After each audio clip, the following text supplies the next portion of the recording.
Сәлем достар, бүгін біз present simple дегеніміз не және оны қашан қолдану қажет екенін қарастырамыз.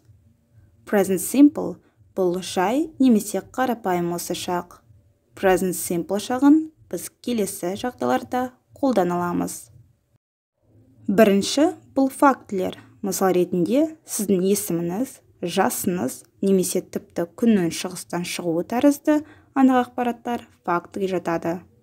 Екінші, әдеттер және іс-әрекеттің бірнеше рет қайталануы. Мысал ретінде, күн сайын таңертең кофе ішу немесе аптасына 2 рет жүзуге бару тәрізді.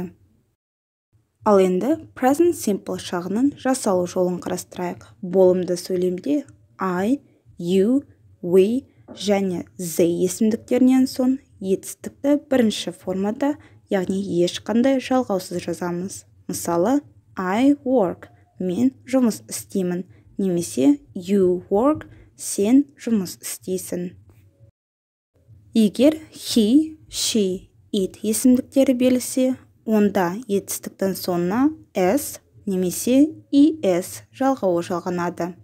Есте сақтаңыздар, s, es жалғауын біз етістіктің соңғы әрпіне байланысты жалғаймыз.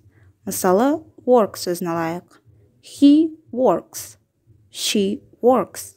It works. Және тағы бір мысал. Teach сөзін қарастырсақ. He teaches. She teaches. It teaches. Ал енді болымсыз сөйлемдерді талдайық. Болымсыз сөйлемде біз do not және does not арнайы сөздерін қолданамыз.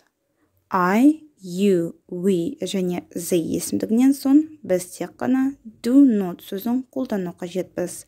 Мысалы, you do not work. He, she және it есімдіктерімен бірге біз тек қана does not сөзін қолданамыз. Мысалы, she does not work. Назар аударыңыздар.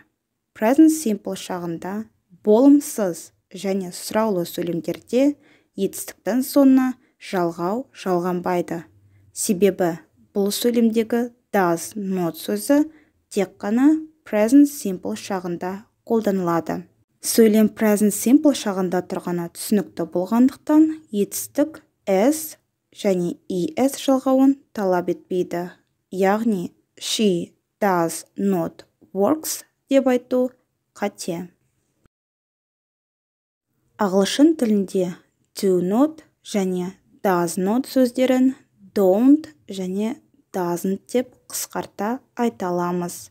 Мысалы, I do not work сөйлемін біз I don't work немесе she does not work сөйлемін she doesn't work деп қысқартып айтсақ болады. Бұл грамматикалық қатеге жатпайды. Present simple шағында сұрақ қою өте оңай.